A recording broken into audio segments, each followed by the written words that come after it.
ਪਾਣੀ ਦੀਆਂ ਛੱਲਾਂ ਹੋਵਣ, ਤੂੰ ਹੋਵੇਂ ਮੈਂ ਹੋਵਾਂ। ਸੋਹਣਾ ਜਿਹਾ ਟਾਊਨ ਹਾਊਸ ਹੋਵੇ, ਤੂੰ ਹੋਵੇਂ ਮੈਂ ਹੋਵਾਂ। ਬਸ ਹੁਣ ਸੁਪਨਿਆਂ ਦੀ ਦੁਨੀਆ ਚੋਂ ਆ ਜਾਓ ਬਾਹਰ, ਆਓ ਤੁਹਾਨੂੰ ਟਾਊਨ ਹਾਊਸ ਦਿਖਾਣੀ ਹੈ ਜਿਹੜਾ ਲੈ ਕੇ ਤੁਸੀਂ ਇੰਪ੍ਰੈਸ ਕਰਨਾ ਆਪਣੀ ਗਰਲਫ੍ਰੈਂਡ ਜਾਂ ਘਰ ਵਾਲੀ ਨੂੰ। ਇੱਥੇ ਬਹਿ ਕੇ ਤੁਸੀਂ ਕਰੋਗੇ ਆਪਣੀ ਸ਼ੋਨਾ ਮੋਨਾ ਨਾਲ ਡਿਨਰ, ਲੰਚ ਤੇ ਬ੍ਰੇਕਫਾਸਟ। ਇੱਥੇ ਆਪਣੇ ਬਾਬੂ ਸ਼ੋਨਾ ਨਾਲ ਤੁਸੀਂ ਬਹਿ ਕੇ ਦੇਖੋਗੇ ਨੈਟਫਲਿਕਸ ਤੇ ਕਰੋਗੇ ਚਿਲ। ਇੱਥੇ ਤੁਸੀਂ ਆਪਣੇ ਬਾਬੂ ਸ਼ੋਨਾ ਤੋਂ ਭਾਂਡੇ ਮਜਵਾਓ ਤੇ ਰੋਟੀਆਂ ਪਕਵਾਓਗੇ।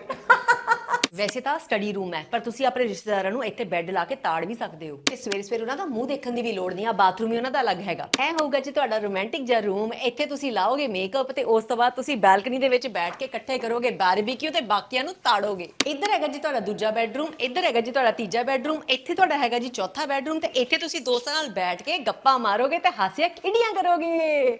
ਹਾਂਜੀ, ਫਿਰ ਟਾਊਨ ਹਾਊਸ ਪਸੰਦ ਆਇਆ? ਜੇ ਪਸੰਦ ਆਇਆ ਤਾਂ ਫਿਰ ਭੇਜੋ ਹੁਣੇ ਦੇ ਹੁਣੇ ਟੋਕਨ ਮਨੀ, ਕਿਉਂਕਿ ਡਮੈਕ ਆਈਲੈਂਡ ਦਾ ਫੇਜ਼ 2 ਲਾਂਚ ਹੋ ਰਿਹਾ ਹੈ। ਇਸ ਤੋਂ ਪਹਿਲਾਂ ਸੋਲਡ ਆਊਟ ਹੋ ਜੇ, ਆਪਣਾ ਪੈਸਾ ਹੁਣੇ ਦੇ ਹੁਣੇ ਮਮਤਾ ਨੂੰ ਭੇਜ ਦਿਓ ਤੇ ਕਾਲ ਮੀ।